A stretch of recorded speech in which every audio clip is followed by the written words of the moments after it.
Yes.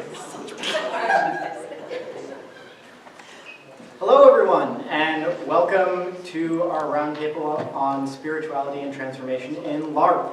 I'm going to start by having our panelists go down and introduce themselves. If you could give us your name, the pronouns that are appropriate for you, and 1 to 2 sentences about an experience you had that is spiritual in LARP.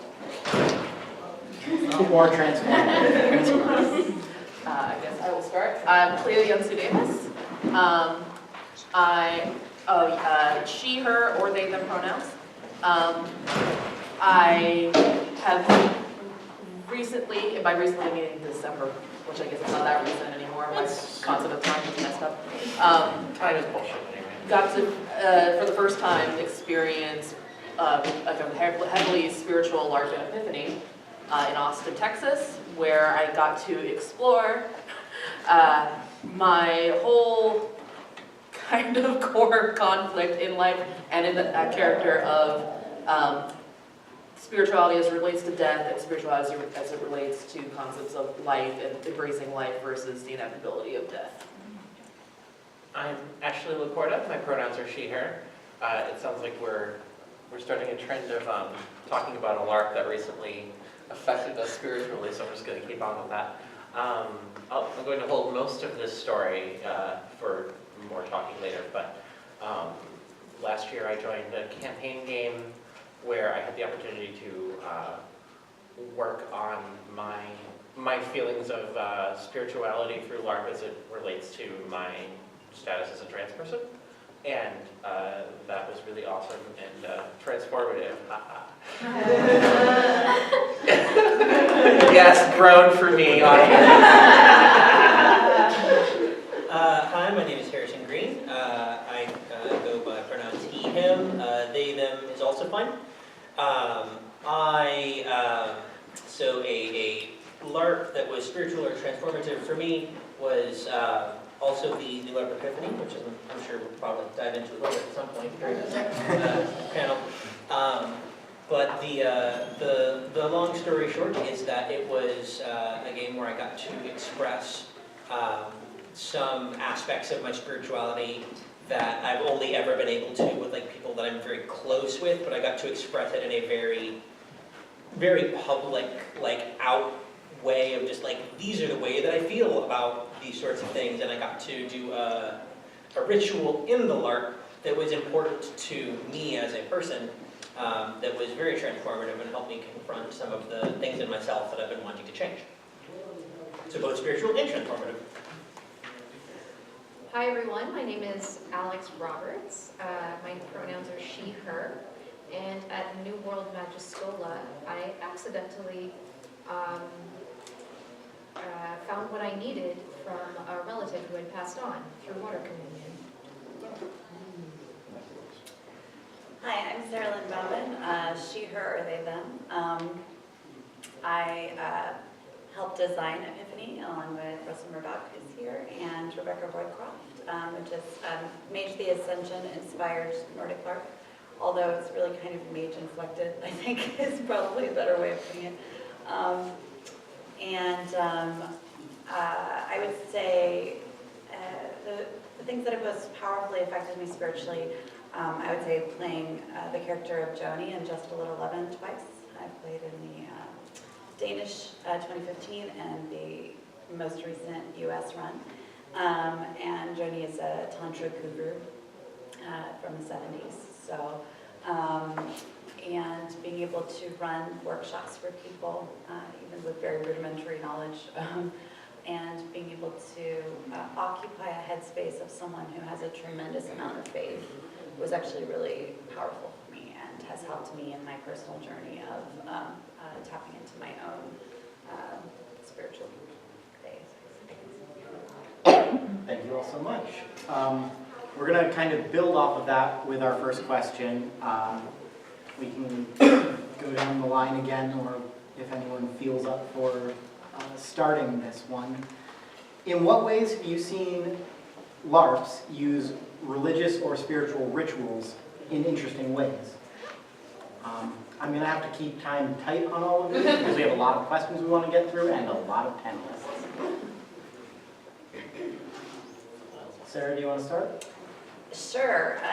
I really am a big fan of the religions in Dystopia Rising, almost all of which are completely made up. Two, which in particular I really enjoy, are the King's Court, and which are based on a religion based on rock stars, old rock stars, worshiping old rock stars, because it's a post-apocalyptic setting. And the Televisionists, which is a religion based on worshiping old television shows. And so we were able to create, through the vestiges of cultures, this very postmodern sort of experience of creating these rituals around, and for me, ironically, of course, my character doesn't experience it as ironic, around these pop culture relics. And in my case, we did RuPaul's Drag Race and Post-Apocalypse 3 times. And so that was, and my character treated it as a very profound spiritual experience. Because probably I haven't been to Emerton and I didn't go to Epiphany, I have actually not really encountered very much religious content in game that I felt was resonant with how real people experience spirituality and express religion. Usually for me, yeah, it doesn't resemble. So I'm excited to experience more that I feel are more kind of theologically sound. Can you tell us what Emerton is? Emerton was a LARP that was run by Maury Brown and other people whose names I should not be forgetting because I'm sure they did a lot of work. It was a women's only retreat LARP where they constructed a bunch of different goddesses and then you sort of aligned yourself with different goddesses. And I know that someone, named Sarah Lynne Bowman, did a bunch of work on constructing those, and those sounded kind of interesting, but in my personal experience, it's usually very bad. I am a big advocate for ritual, just in LARP in general, and LARP as ritual, and LARP is ritual, etc., etc., as ways to make intense and interesting experiences, but also as ways to sort of delve deeper into that world. I feel like I can't really get specific enough about that. I guess I could mention it in one LARP that I participated in Dystopia Rising, which is post-apocalyptic. In order to join a faith, there is a forced 30-minute ritual that both a priest and a person playing a priest and a person who is being baptized must go through in order for your character sheet to then say King's Court or Televisionist. And that ritual is whatever the person doing the ritual decides that it is. So I've seen some examples of someone being blindfolded while other people of the King's Court like sing them a song and like walk them down a path. I've seen examples of televisionists putting on like basically a play. I've seen there's a faith in that game called the Light of Hedon, which is about like enjoying experiences. And I've seen a baptism of that where someone was just reading someone like old issues of Cosmo. Of like how to have better orgasms, like 57 ways. So it can be very tongue-in-cheek or very serious. I've been dithering over whether or not to talk more about Emerton as one of the people who played it. But actually, what I'm going to use for my response to this is this campaign live combat game that I'm in that's local to this area. Run by two people who are processing their Native American heritage. And some of the content they run in their game is the spiritual ritual and practice from their heritage that they're trying to reclaim and take into their identities. And seeing them put that out there for other people to experience and be part of is really, it's very powerful. And it's very, very sad in a lot of ways, in a very good and cleansing way. So, not to like constantly talking about Epiphany, but I'm going to. It was, so just to give some context, character sheets were written to be basically, it was a co-creation process between players and designers. And the characters are written to be very heavily similar to the players themselves. So your backstory, your actual like ethnicity, everything like that, you're playing kind of like a slightly different version of yourself, alibi pretty low. And so a lot of us were tackling spirituality and these concepts from a very, very, very like personal space, like with the kind of paper thin alibi. And my most kind of transformative, we're going to use that word so many times, experience was actually in preparing for a ritual rather than actually executing the ritual for me, because a lot of time was spent kind of with players together creating rituals and workshops that were going to be impactful for us and kind of figuring out what would resonate with us. And I thought that was really cool, and also it informed me in a somewhat uncomfortable way because I thought I was like totally on board with something and then ended up not being, and I learned a lot about myself in that moment. And it was in that preparation phase, oddly, which I think sometimes gets overlooked. Thank you. Next question, I'm sure we will have some varied opinions on, so I'm looking forward to that. Do you think that real-world religious principles and traditions can be integrated into LARPs in responsible ways? If so, how? Can anyone jump in? Yep. Sorry, I'm answering. Go for it. Start wherever. So definitely that can happen. I think, all of us come from, in some way, some kind of tradition. All of us have some kind of relationship with the unknown. And we, whether or not we know it, bring that into how we play and how we design. For example, I've been hanging out with Quakers for the past 6 months-ish. I think I would be a Quaker. And there's all kinds of things that I've noticed through, doing silent worship every week that I'm thinking, oh man, next time I LARP, I'm really going to think about this. Or, the use of silence, the use of simplicity, emphasis on integrity. Dang, if I commit to the principle of pacifism, can I still offer LARP? And all of these questions that come from not just rituals and not just the external appearance of a religion, but rather the interconnected set of spiritual practices that make a religion. All of that can inform and will inform the stuff that we do. That's going to happen. However, I think this question is actually about cultural appropriation. Probably a little bit. Probably, yeah. That sounds right. Let's just take the cat out of the bag. Yeah, no. Almost definitely. Is my cat ever really in the bag? No. So there are probably other people in this panel more equipped to speak to that than I am. I mean, I think the majority of my opinion on that subject is just to think about where you're starting from when it comes to that. If it's not a tradition that comes from within you and that you have experience with and of, if your question is what am I allowed to do, what can I do, especially if you're in a for-profit situation, like what can I profit, what of this can I profit off of? And I mean profit materially, monetarily, like personally, creatively, whatever. What can I get out of this? Is a bad place to start. And if you're starting from the question of how do I engage in right relationship with people from a marginalized community or from a community that I don't have a pre-existing relationship with, that's a better place to start. You can still have a really bad relationship with them, a hurtful or exploitative relationship, but I think at least you're starting there. That's kind of all I got. So I feel like that was a pretty succinct response. Yeah. I think Cultural appropriation, yeah. don't do it. If it's something that you have a lot of personal experience with and sort of is your culture, and you're coming at it from a perspective that is respectful, or at the very least, very well informed about what your intention is.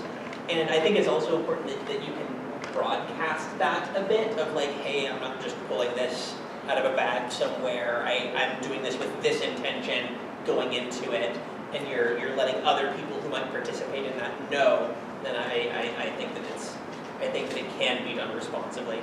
But yeah, if it's not your religion, it's not your culture, it's not your faith, then you're just like, hey, this looks cool. Maybe look into it more before you decide to do that. Actually, no, definitely look into it more. and probably don't do it anyway. So this was a major design challenge for Epiphany because White Wolf has a complicated relationship with cultural appropriation. Don't say. So wait a second. I would like to give them credit because in some ways they tried really hard, and in some ways they succeeded, and in other ways they, they didn't. And so you're taking a text from 1993 and trying to make sense of it, knowing what we know now. And so what I decided is, since I was trying to incentivize people to have experiences that were very deeply personal to themselves, that they should just play with things that they know. So it's what you know is what you know. And maybe a little bit more. You can say maybe I've taken another 5 years of study of this thing, if I'm a mentor, maybe a couple of extra years. Maybe I've read a book or two more, or I've gone to 1 or 2 more retreats on this thing. And that, you still may be dealing with appropriative concepts though, because we live in a culture that is, a colonizer culture, right? Yeah. So for example, with the cult of ecstasy and using tantric principles, I mean, there's an appropriative element to that, right? Or even talking about chakras, there's an appropriative element to that. So I wanted the characters to be clear about their own biases in the LARP as well. Like, when I say Tantra, I'm referring to, in that context, I'm referring to New Age Tantra, which is very sexuality-based and is kind of, I wouldn't say it's divorced from the original Tantric principles, because there are a lot of similarities, but I'm actually learning about medieval Tantra right now, and it's way more complex and fascinating even than I think a lot of the New Age practitioners know about. But that doesn't devalue what they're doing and what they're experiencing and how transformative it is for them. And I learned a lot from those communities as well. But just being very clear that this is something that is mostly a Western white phenomenon that's using words in a different way than they were originally conceived, right? And just being transparent about that, even through play. I think it doesn't solve the problem, but it at least acknowledges that these are tricky waters to navigate. I think intention plays a huge role in the question of like, is this right for me to be playing right now? So if your goal like is to, wouldn't it be super wacky if I could be like a really over-the-top Catholic priest? Because like I totally don't agree with Catholicism, and I think it would be a hilarious experience to like play a character. That's not a good place to start from. And there's, given that's a really over-the-top example, and there's a lot of subtleties, and everything we're going to be talking about, like there's a lot of nuance to each and every case, and it's hard to dive into things in the detail that they deserve when we're, in an hour, 15 minutes. But if your intention is like, I want to understand this religion or this type of spirituality better, and I think role-playing is the way to do that, because I personally have had in the real world, whatever that means, have had some of my most spiritual experiences as a result of kind of LARPing in the real world, like trying something on when I wasn't sure whether it was going to fit. So I went to Quaker school, and speaking of Quakers, and then when I first started that, I was like, I don't really believe in any of this, I don't really understand it. I was, pretty young, but I kind of went through the motions, and I tried pretending like I believed in things, and suddenly, through that pretending, I realized, wait, some of these things are really striking true. And same thing for several other kind of forms of spirituality. I tried it on without fully believing in it, or having a history in it, and then some of those things ended up being like immensely important to me as like a human being, and as a creative person. So I think intention just overall is kind of the core question you need to be looking at. I sort of feel like I don't have a lot to add. Like, the four of you have definitely covered that question thoroughly, and, you know, it is a short hour, so. All right, moving on. How can spiritual communities be sources of wisdom when it comes to how we structure LARPs and broader communities of play? What can we learn or take away from spiritual communities and how they structure things?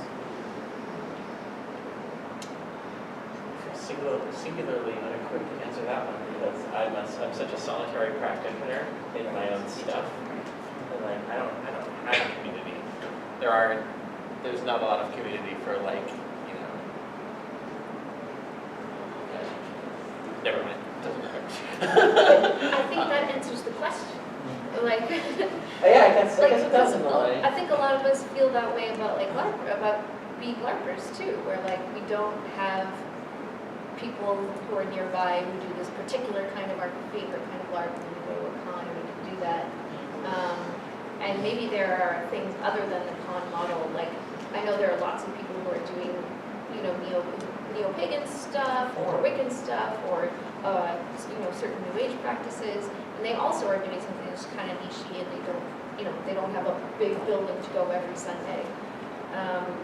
So I don't know, maybe there's stuff to be learned there.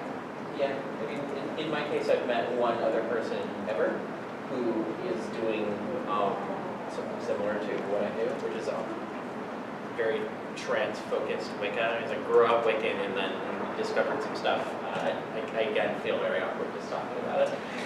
But you know, I don't have a lot of people who do the same kind of things I do, and so like it's sort of hard to talk about community that way.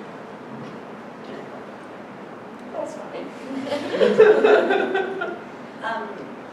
So it's what wisdom can we learn from spiritual communities, left the question. Yeah, how can they be sources of wisdom when it comes to structuring our communities? Yeah, I've been thinking a lot about this and interfacing with the tantric groups because they speak a lot about building a container. And it's sort of this intentionality, this mindful intentionality around creating space for emotional experiences to occur.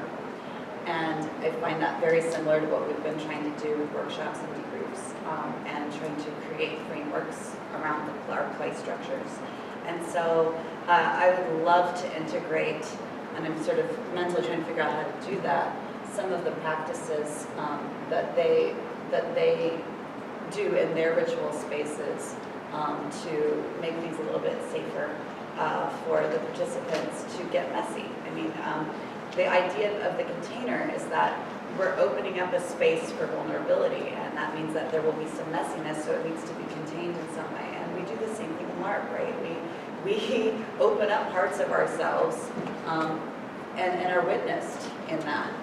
And sometimes that requires a community of care. Sometimes that requires self-care. And so one of the big questions that I think as a LARP community we've been trying to face is how to have more sophisticated conversations around handling our emotions and respecting the emotions of others. And I feel like some of these, at least that particular community that I've been interfacing with, they have a lot of those tools. They use a lot of nonviolent communication, for example.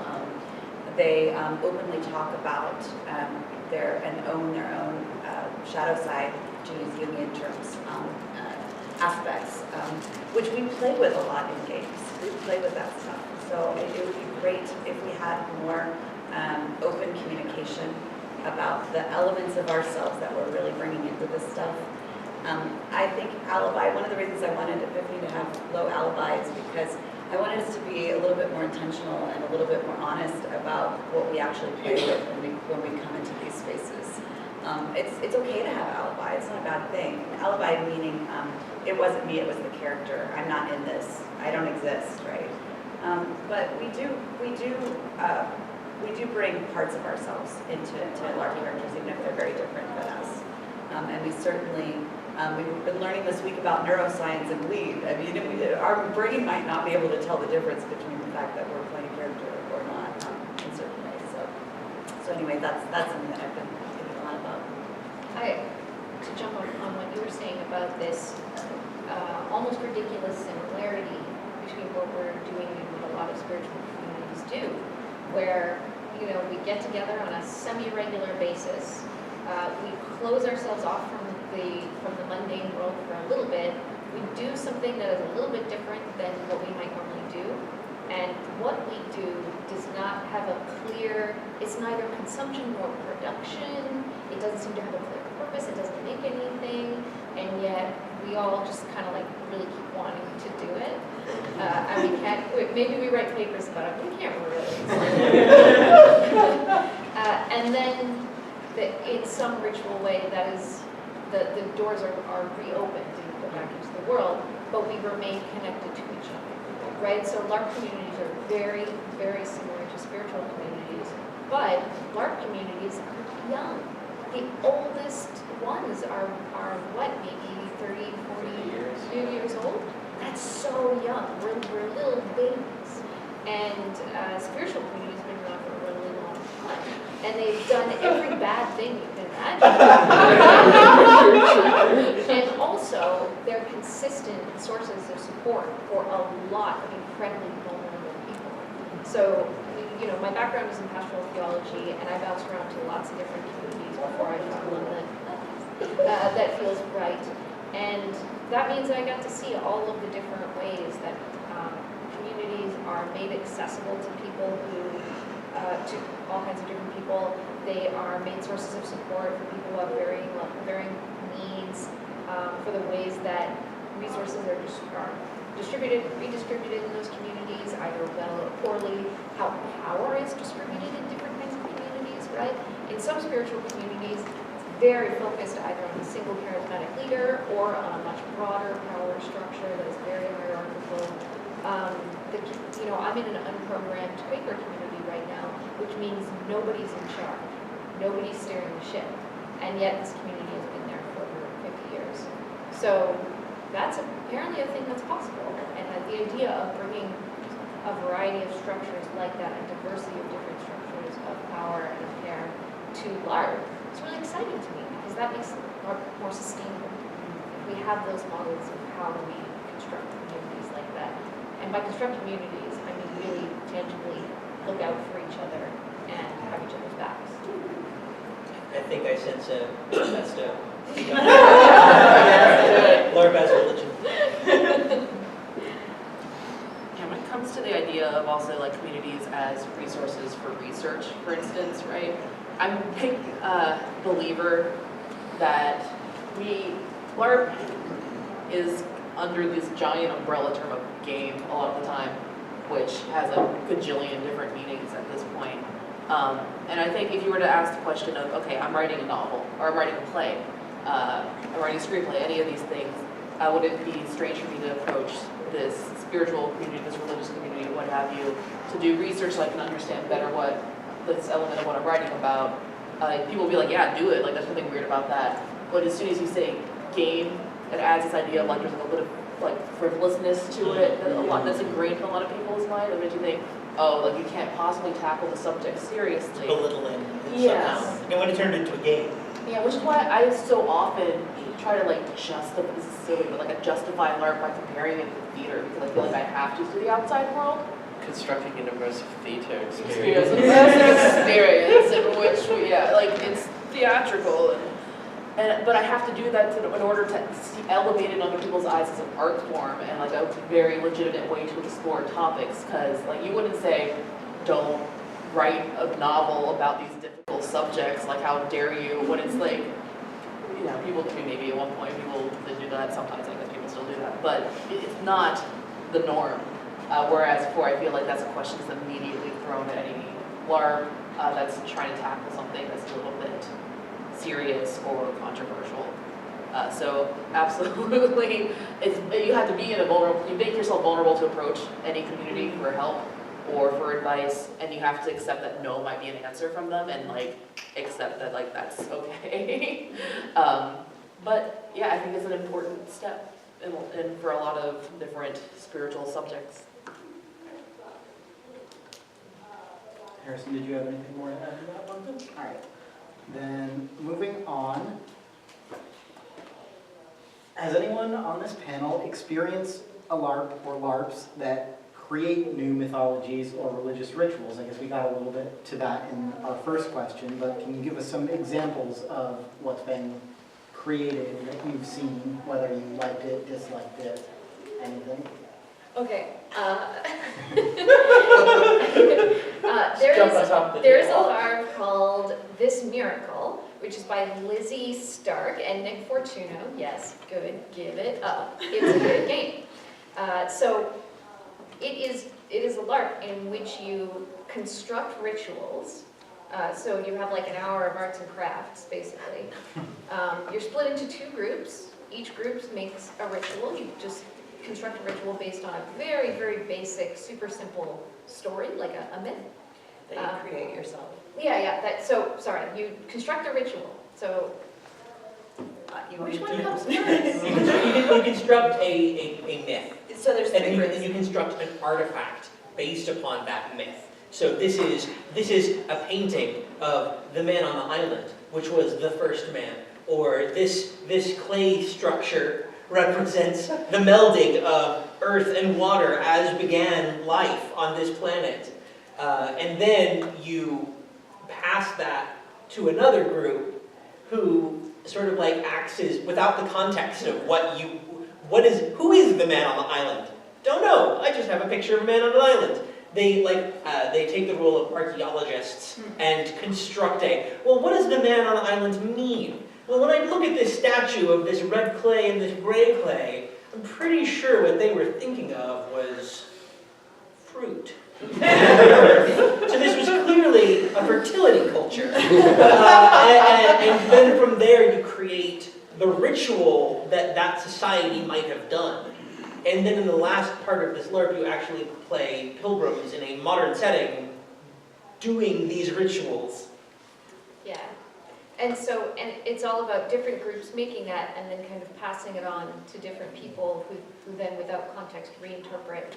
So it actually represents religion, how people experience it, which is to say, every time they look at it, they are retelling the story. Every telling is a retelling. Every holding is like a reconstructing. And so it constantly changes. And also, it changes as it needs to apply to someone's life. So when you play a character in the modern setting at the end, you re-encounter the things that you created, but then they change because you have a backstory, you have a life, you have relationships to people around you, you have things that you want and need and are struggling with, you have the same struggles that like people in daily life have, and so those things take on new meaning when they become relevant to you in that way. So it is the only LARP that I've experienced that made me go like, yeah, this is it, this is how people do. Well, we could call from the cheap seats, if you play that LARP, document your freaking artifacts. Yeah. But, yes. I might still have mine. I have them, I can take pictures. What's the name of the LARP again? This Miracle. It's on maybe Monday, yeah. I feel like now is when I talk about Emerton. So at Emerton, there was a religion constructed for the game where these four goddesses who represent the four classical elements and also a whole bunch of other stuff, but most importantly the sort of cycle of stuff in creation. You know, creation and fortification and destruction and reclamation. Yeah, thank you. She's just gesturing to the water priestess. And this cycle of you know, the creation and dealing with things. And that created religion. You know, I went into it originally like, you know, kind of approaching it like I would a fantasy religion, right? But as I was like kind of letting the structure of it settle into my mind, I found myself digging into it really for places to identify and things that I needed in it. And I think if you're going to construct a mythology and a religion for a game, you really want to make sure that you're putting real experiences into it. You know, don't just make some like floofy elf goddess or whatever, but like really think about hooks that people will grab onto and really experience mythologically, religiously, spiritually, that will help carry them to that sensation that something ineffable is happening.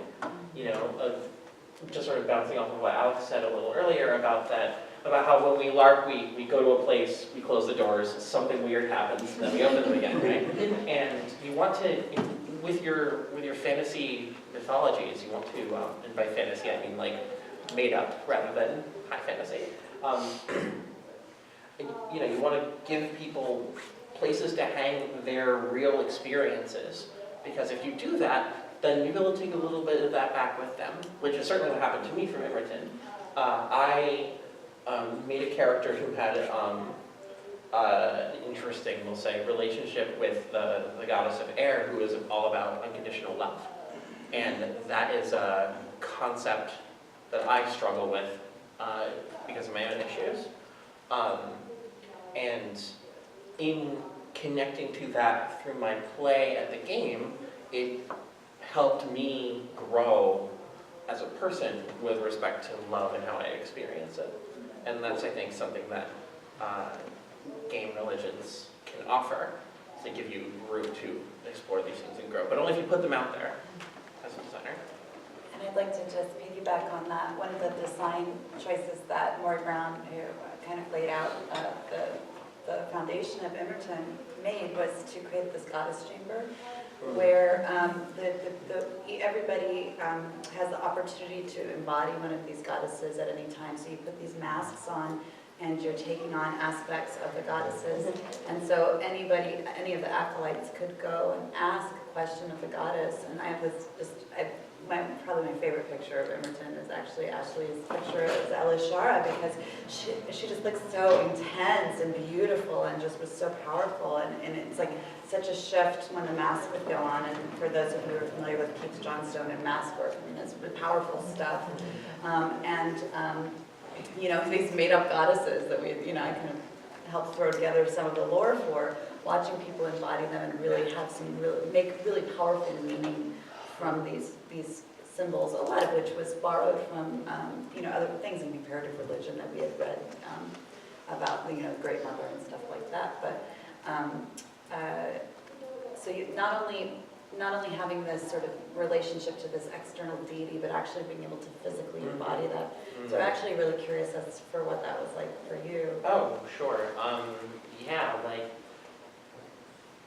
taking on an aspect of something divine like that, it was, they say in your role play that you should come out of it kind of like overwhelmed and dazed, but I didn't have to role play.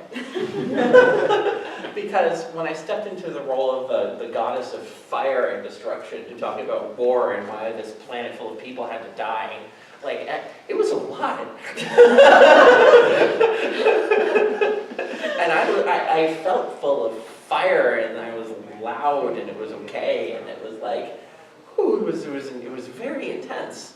And afterwards, I felt like I had been hollowed out by fire from the inside, because just like putting that mask on and stepping out there and speaking the truth of this being that is the fire that consumes so that new growth can rise from the ash. Like, living that was a lot, especially because when players take on the aspects of the goddesses, whatever they say is true of that goddess from there on out. Like, it's a very player-driven structure, because each interpretation of the goddess is one potential viewpoint on her, which becomes part of her, and getting to sort of the weight of adding to the fiction that way was itself a very powerful spiritual experience. Harrison? Okay. Moving on to our next question. We've covered a little bit of this, but I guess it's good to get kind of an in-depth look on some of the pitfalls with including real-world religion or real-world spiritual concepts in a LARP. I can jump on this grenade. So I've had conversations about this in some level of. I just was Nice. In some level of depth. And Worth being a sacrifice. yeah, it's almost like it's my calling. Jeez, hey, The pitfalls of including real religion or real religious practices are similar to those of appropriation, but possibly more so because religion and spirituality are deeply, intensely personal to a lot of people. And I know that if I had constructed some sort of ritual and then someone thought, hey, wouldn't it be cool if I took this ritual that this person created from a really serious, earnest, heartfelt place and included it in my LARP because I think it's cool. I would definitely have questions about that and would have feelings of like, wait, so you're telling me you took this like deeply personal spiritual thing and included it in your LARP without any of the context because you thought it just looked neat? It's upsetting. And that's also true about all religion, really, which is one of the reasons why it's good that Dystopia Rising, for instance, sort of like made up these religions, and for the most, some of them have some ties to actual religion, but most of them are just complete abstractions of like, we worship like the television, like literally like the static-filled box. I don't know, that sounds like a red world religion. Right. But like It's definitely social commentary. yeah, it's absolutely social commentary, but the risk that you have is if you come at it from that place of like, wouldn't this be cool? I don't have the context. It can be very offensive, and it can be very jarring. And for instance, if you were to include rituals from certain pagan practices into a LARP without telling people that these are to this particular faith, like this is a real thing, and someone of that faith shows up and goes, oh, you're doing that sacred ritual, but you've changed the names. I don't feel comfortable anymore because I wasn't prepared for that real thing for me that is now happening in this space. No, please. I was just gonna jump on that a little bit. Sorry. I think there sometimes is the idea that like there are some forms of spirituality that people take less seriously than other forms, where it can, but for the person who believes in these things, it's very serious for them. So some things seem like they're on the table, like they're more available to twist and like kind of use in whatever way you want, because like, oh yeah, maybe I believed in that a little bit when I was in 8th grade, but I grew out of that phase. So like, obviously nobody's mature and serious actually like believes in these things now, and like, I've encountered that attitude a lot, which is frustrating. But yeah, I mean, just that was pretty much it. No, but Yeah, some forms are taken more seriously than others, completely. And I think remember too, when we're talking about cultural appropriation, that is not just when something isn't a culture that you're from and you're doing it. That can be potentially lots of different things. That is specifically, you are from a colonizing culture, and while you are in the process of stepping on someone's neck, you compliment their hat. Like, and they're like, oh cool, let me try that on. Looks so good. Like it's a specific thing that involves a specific relationship between cultures. I mean, I think honestly one of the pitfalls when it comes to incorporating pieces of a religion into anything else that you're doing, but certainly into LARP, because we're so ready to accept different forms of rituals, is that a religion is many, many, many different things, but like I was saying earlier, it is an interconnected set of spiritual practices.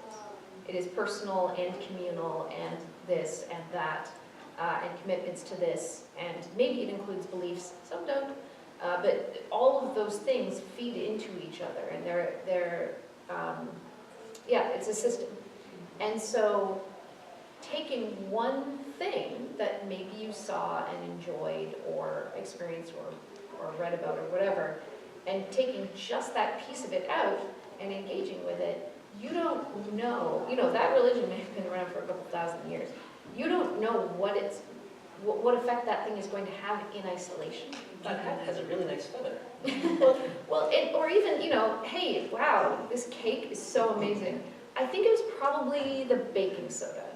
So I'm gonna just, hey guys, let's sit around and just eat baking soda. It's so good. Like, seriously, all of these things impact each other, right? If you think of a religion that has a liturgical calendar, for example, if you just do Lent, and you don't do the things that come on either side of it, I'm not saying Lent's going to kill you. I'm just saying that you're not going to really experience everything that is a part of that, right? There are feast days and there are fast days, and those things don't really make sense without each other. So first of all, you're missing out on the real and actual, like the meaning of this thing and the effect of this thing. But I think there's also really a potential to hurt people. If something has power, it can harm you. And, you know, maybe you like the part of the, maybe you like the spiritual practice that cracks you open, because that feels intense. But you also, maybe you haven't incorporated the part that puts you back together. Maybe you won't figure this out until your community's been around for a couple of months, and you're all screwed up and you don't know why. Whoa. So, you know, like I said, I'm a theologian. I believe very strongly in the power of religion and religious practices, and that means I think you should take them seriously. Yeah, on that note, that's a great segue, because I was going to discuss, first of all, what Alex is describing reminds me a lot of like the early 20th century anthropology, where people were going and seeing these rituals from these indigenous people, and they just were like, oh, well, it doesn't really mean anything. We're just going to write it down. It's all arbitrary. But what's really interesting is the fact that they have this mythology or whatever. And so it took a while for them to realize that ritual in itself was powerful, and that all of these components were densely interwoven and part of the culture, and they had incredible meaning. Just because they didn't have meaning to the outside viewer didn't mean they didn't have meaning. But what I was going to say is when integrating things that are potentially real-world practices and beliefs into a LARP, one of the things that we asked in Epiphany, because we did have people, mentors that were running people through workshops, like channeling exercises, for example. For some people, that's role play. For others, it may be more personal, right? And we tried to have that be a continuum. Like, you can play this LARP from either perspective. Like, you can play this LARP as a metaphor. Magic is not real to you, but we're using it as a metaphor to discuss human potential. Or maybe you're coming to this LARP and you actually believe in channeling, and that's okay too. And you're going to be playing alongside each other, so try to respect one another. But we tried to have them explain in detail exactly what was going to happen in these rituals all the way through, so there were no surprises, so that people, particularly people who hadn't experienced those kinds of things before, knew going in what the structure was. And I had them do in-character debriefs at the end of every ritual, so that the characters had a chance to come out of these experiences, whether they were super powerful or not. Oftentimes they were, and be able to process before they moved on to the next activity. So there's also, it's not just about appropriation, but what kinds of experiences you're guiding people into, and how to do that responsibly from a spiritual perspective. To bounce off of that a little bit, if ritual and ritual practice is a personal and spiritual experience to you, remember that it will still be one, even if you're doing it as part of role play and a LARP. I have a friend who, after a full weekend event of putting herself out there and working hard to be involved in rituals that were going on, and get into all this witchy stuff, and she herself is a pagan and very into it. I asked her how she was doing it, and she was like, well, it turns out that rituals and roleplay are still exhausting. That's really a true thing, I think. Practice good self-care if you're going to bring those I'll use the term real life practices that you have into your role play, because it's still gonna be hard by the end of it. Another thing I want to say is that you might, if you're going to include real world mythology or religion into a character that you yourself are exploring, be ready for it to, you know, to mess you up. Because that absolutely happened to me, you know, like my actual spiritual beliefs changed dramatically when I did some research and started exploring them for a camping game that I participated in. And I almost like, I feel like I don't need the character I made for the campaign anymore, because it turns out that all the stuff that I researched for her just became mine. And so, you know, like, be aware that that's something that can happen to you, is that your beliefs might change, or you might find something you need as a result of doing that research, even though you think it's just for a character. Because all the characters we play are kind of a little bit part of us. It's important to remember that. Yeah, I mean, I think it's really important for everyone to consider that you have a very distinct history with religion and spirituality from everybody else. Like, it's like, even if you all are like part, you know, believe in the same thing supposedly, there's going to be nuances in that.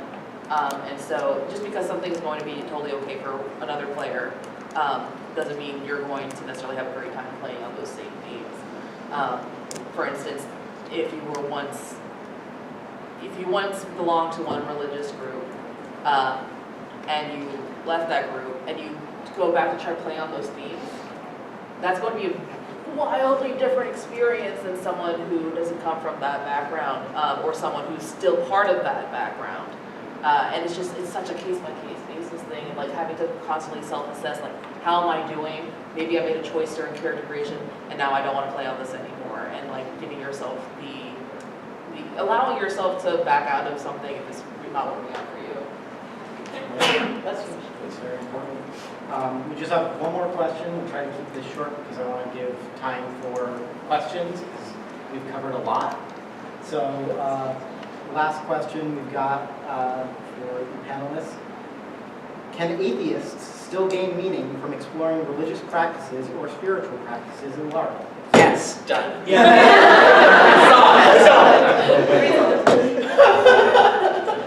But actually, yeah, yes, because, why don't you? No, you please, because No, I no. won't stop. I'm gonna bounce off something. Okay, so I'll take it. So, Thank you. Way to split down the middle. so as a Jungian, I believe that all of this spirituality stuff is also both psychological stuff and wired into our brains. And whether you are an atheist or someone who is of a practicing faith of some variety, if during a LARP you really commit to being someone who experiences a spiritual thing, there's a good chance that you might. And the example that I like to give is I was playing a character that was an atheist during a time that I was an atheist who joined a faith because he felt that he had to, and had to take part in a ritual and felt like, oh no, I'm a phony. Everyone's going to find out that I'm a phony, and then because I don't really believe, the ritual's going to fail and a bunch of people are going to die. And then in that moment, he tried to do the magic ritual spiritual thing, and it worked. And he felt this glowing, warm feeling in his chest that symbolized his faith. But the thing was, he was using my body. So I experienced this glowing, warm feeling of light and love that was God and in my body that he was borrowing. And it was a very interesting experience. And that's sort of like, I didn't believe in this in-character faith, but I experienced his belief of it. So yes, absolutely fundamentally, atheists can get something out of playing religion and spirituality, even if it's not something they necessarily believe in, if they commit.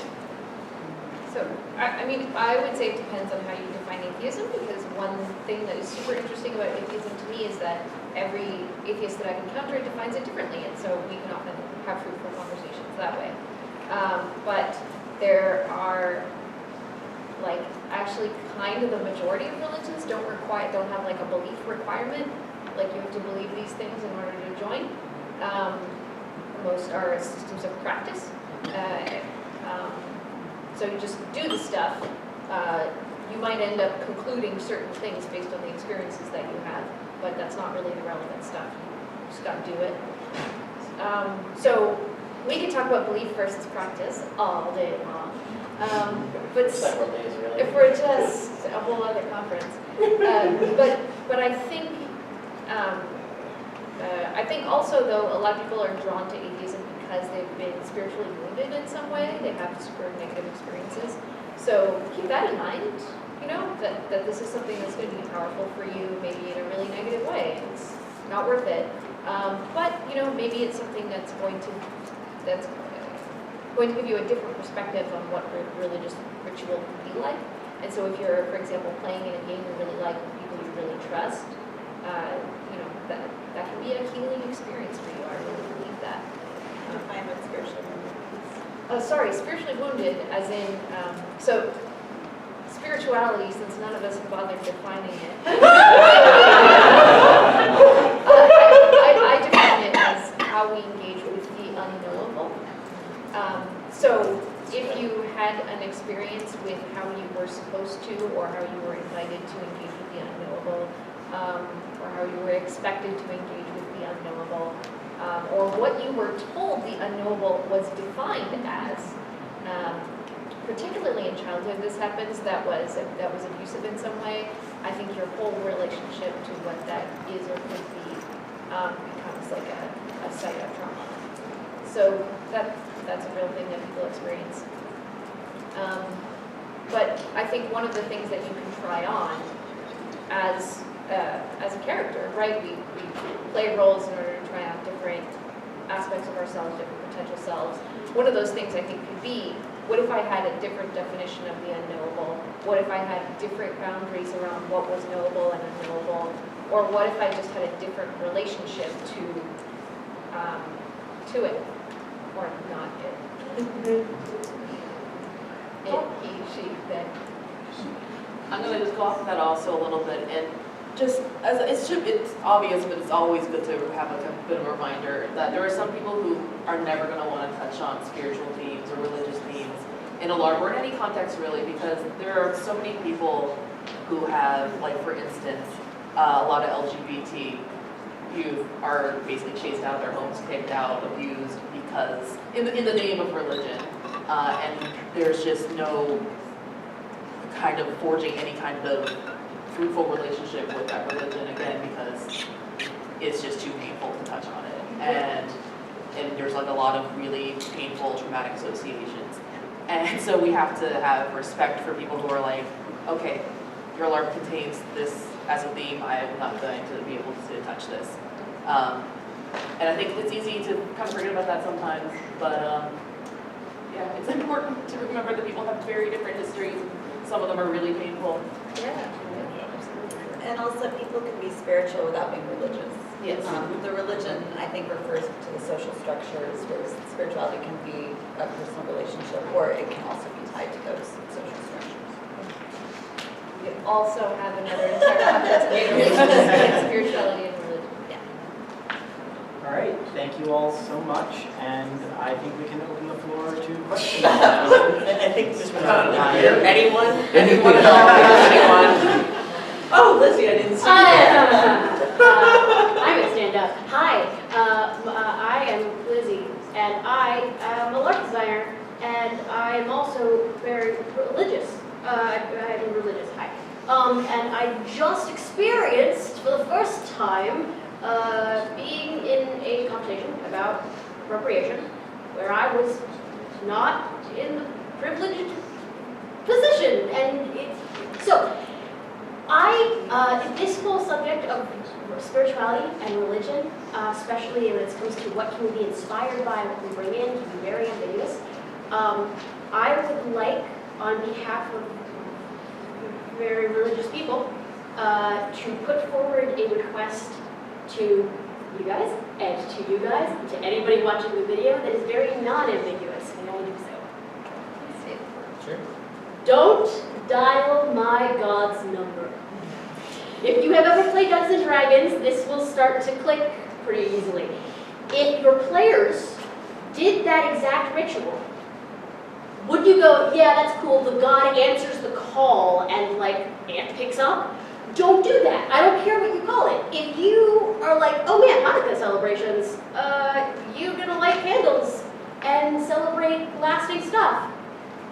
Cool. You want to light candles and celebrate that thing? That's been done a whole bunch of times. My God would not pick up that phone. But if you, in the exact order, light 8 candles and you say the prayer, that goes from, oh, I mean, oh, you guys are being insensitive, and oh, maybe I'm a little upset at you, and oh, that was kind of an ass move, to I will punch you to death with my fisticuffs. And I cannot explain the ferocity of this. I've never felt it before, but it's a big distinction. So, yeah. Can I ask you a question about that? Please. Do you think it would be possible for people who are not of Jewish heritage to play in a LARP that had Jewish traditions in it respectfully? Yes. I think that to be safe, the best person to answer the question, because the first time it was about when religion can be involved, it was like, when is it okay to bring it in? I think that really the only person who can answer that question for a LARP designer or runner is not just a person of that religion, but a leader in that religious community. Not spiritual community, not just a person who grew up with it, who it's their version. A leader in that community can answer when it's okay to bring that religion in.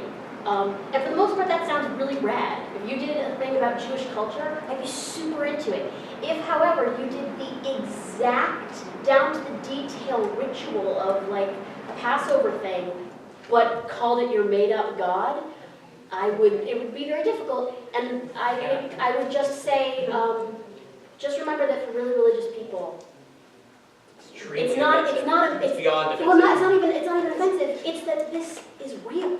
It's not fake. I might believe that thing, that a person is coming through during this ritual, the same way that I believe that 1 + 1 = 2, that I have hands, and that the sun will rise in the morning. And so just remembering that it is real, and don't dial my God's number. Yeah. Don't file off the serial numbers. What? Don't file off the serial numbers on somebody's lived Hey, experience. if you include a whole bunch of the numbers, but you do it in a different order, have at you. But Yeah. just don't dial my God's number. Yeah. There you go. So going quickly off of that also, like, I think I touched on this a little bit, but I'm very against the idea of kind of reskinning religions in a way, or rituals, where it's like, okay, I'm gonna take this pretty much like exact thing and then change, put like a different surface, shallow thing on top of it.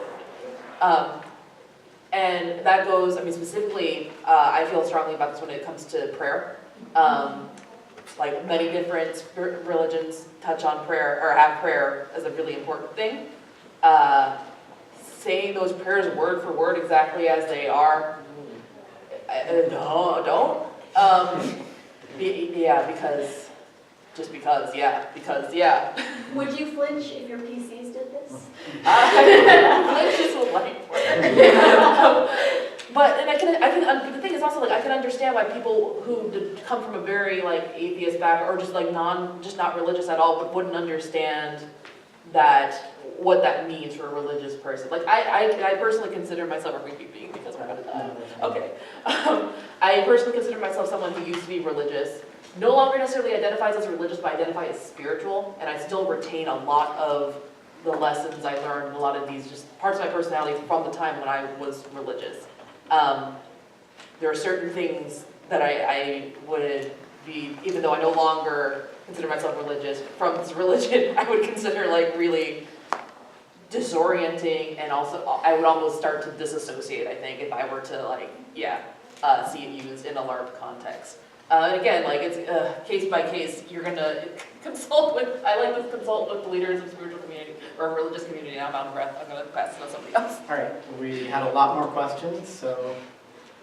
So outside of my LARP life, I work in hospice, and one of the areas that I specialize in is vigil, and you may know what that is. That's where I attend to people who are in the active stages of dying, who don't want to die alone, and they have nobody to be with them. And in my experience in hospice, I found that people who are starting the journey into dying, as well as their family, there's an impressive lack of knowledge and education around what to expect when a person's dying, and the various manifestations of dying in the body. And so I would like, and I'll probably take this answer outside of this because it's probably going to be a lot of input. I would love to create a LARP experience based around the process of dying to help people understand it. And thank you. And I'm trying to wrap my head around it. And I understand it's going to bring up a lot of, because of course we're bringing people in with their own spiritual beliefs, and it may conflict with what the education is providing. It might also at the same time amplify it. So offline, I suppose, because I probably get a lot of input, I'd love to talk to people about how they think that could be approached. Thank you. All of our cards. I wish I had a card to give you. But Yeah, I also have a lot of I have life cards experience too. directly with this. So I appreciate some input and help making sure that this is done in a sensitive manner, but that helps provide people with a good, solid foundation of education about what to expect when your loved one's dying or you're entering that process. Well, so I think that you have the expertise, and anyone can make a LARP, so you can do that. Yeah. But I mean, I'd love to talk with you and read drafts and work on whatever, because like you're talking about creating a religious ritual, a spiritual ritual, because it is about the unknowable. We don't know what happens on the other side of death, and that's why so much religious ritual is around death. Yep. But at the same time, we do know certain other things. Yes. You have that expertise. And so what's interesting about rituals around death and dying is that they fold known and unknown in together, and so they're part of like the passing on of cultural knowledge. And what you have, one of the issues with the secular society is that which is a cool place to live, and I like it, but one of the issues is that you lack ritual, certain forms of knowledge that don't get passed on very well, right? Certain like knowledge about certain things, lack of rituals around certain things, because they don't get handed We're a to whole us. society of orphans. That's Right. why we are a death phobic culture. Yes. Yeah, that's what I was going to mention. There's so much fear around it and lack of, Yeah, and obviously sex phobic too. Yes, exactly, yeah. But Life and death. Yes, and I think that's one of the reasons why we are at the start of the big bang of LARP, is because we still need these rituals, Yes. and we still need to have a relationship with the unknowable, and this is one of the ways that we can build it. Excellent. Thank you. The human brain may or may not be wired to experience rituals, and LARP may or may not be a ritual. Other questions? 1, 2, 3. I had my own definitions, but I'm wondering how y'all would define ritual. can I feel this one? I don't know, Dr. Sarah. Dr. Sarah Lynne Bowman, would you please? I mean, you probably know this better than I do, but I go by Arnold van Gennep via Victor Turner, and just talk about ritual as a cultural practice, a social practice that has 3 stages, sort of the preparation stage, the liminal stage, which is when you cross over this threshold into this in-between world. Harrison hates it when I say that, but whatever. The between's in between. Okay, he's into it now. Cool. Threshold, and in that, Wow. you sort of remove your social status from the previous your previous designations. It sounds a lot like LARP, right? And then you adopt another role, and then everybody collectively agrees to believe in that role for that period of time. And then you step out of it and you reintegrate and reabsorb. And so LARP is a ritual. And so what we're talking about are rituals within rituals, which are deep. And when you get ritual into ritual into ritual, that's where, to me, the sweet spot is. And I'm really interested in where we can go there. But LARP already is a social ritual that is secular, in that it doesn't have a belief system per se attached to it about this unknowable question.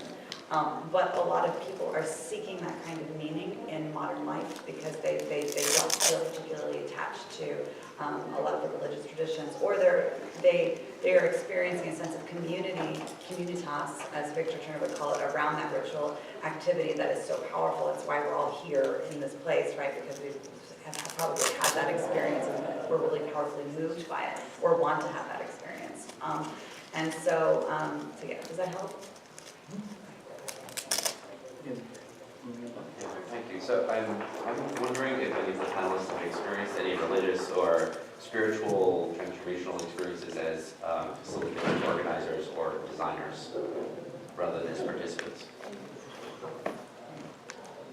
I think we often design around the really kind of big questions that rituals offer, right? The questions of, you know, what is love about, life, death, birth, sex, all these things that we can understand aspects of, but not really everything. And so I think those are kind of like for me anyway, the juiciest places to design it. And to even find the boundaries of the knowable, right? Design is a way to explore something, and maybe you do get to the edge of it, and you see the shape of it, and you're like, oh, sweet, okay, this isn't an unknowable, this is this. So I don't know, that's the closest that I would say. I would say for me, the way that you asked, the way that you worded that question, not personally, no, I haven't. I've had experiences as a participant, but as like during the design or facilitating process, it would almost be like spiritual by proxy, or like spiritual by proximity. I have not had such an experience. I would say that in the character writing for Epiphany, it was a really kind of profound experience. I think everybody except for one almost on this panel went through, which is where we had this very extensive questionnaire, and they had to answer these questions. They didn't have to answer questions, but they were invited to answer questions that were very personal to themselves. They were asked to share things about themselves, and then share things that they wanted far from home. And some people decided not to answer that question. They didn't, choose to have hardly any alibi, basically. And they could also identify key moments that may or may not have been from their own background that were part of their character's backstory. And I think for me, trying to take that information, I mean, people are sharing like their real traumas, their real spiritual beliefs, some of their real spiritual questions and alienations and all of that, trying to take all of that information and create a coherent, 3-page character sheet from it. And I basically kind of gave them all a central theme. So I'll share mine, which was the paradox of intimacy. So like, how does one deal with being both separate and together when in intimacy? And having that be like a core philosophical principle that is interwoven in the character sheet and then gets played out. And it felt very intimate, that process, and I was just moved, tremendously moved. I'm gonna cry. I was tremendously moved by the amount of trust that the players and Russell was also. Russell was also one of our writers.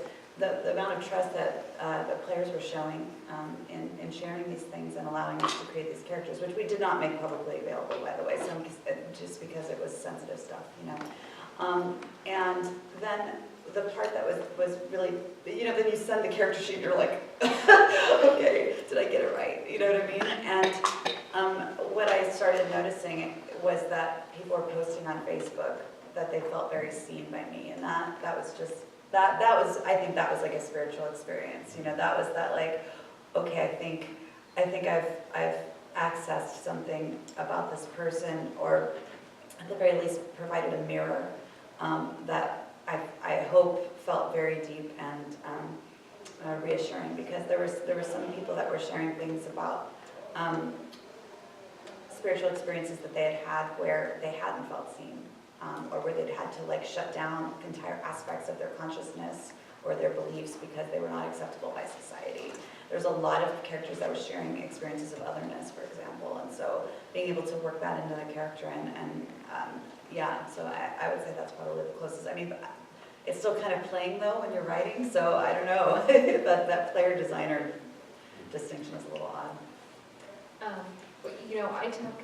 This is so cheesy, and you have to listen to it because you came into this panel. But I talk about the unknowable, and I really do believe that kind of the ultimate mystery is just another person. And I think LARP is one of those ways that we get intimate with each other, and we get close to each other, and you start to see a glimpse of the mystery of another person. And to not only see it, but also see that you can't see the whole of it. And so to me, the moments that I've had with other people around LARPing have are always profoundly spiritual experiences. I will note that we are over time, but I want to take that last question. If my panelists will sit here for long enough for that. I'm down. Unacceptable. Can I say one thing really quick about the previous question? Just that, to me, especially in the Jewish sense, the act of creation, especially when it really flows, is spiritual, always. There's always that. So I'm doing a workshop later on alchemical gaming, which is my friend's term for, well, anyone who's Jungian will understand it already. But my friend's term for transforming yourself in whatever way through a game character, usually over long-term play. And I'm starting it off with a few different models of how LARP might accomplish this. So I had someone look over my notes, and one of the models I had there was that LARP is, for me anyway, a sort of like a virtual shamanic journey, where you go into a strange world, and maybe you bring back some wisdom. This person said to me, you can't say that, because you sound like a crackpot, and you're going to offend people. Do you think that's true?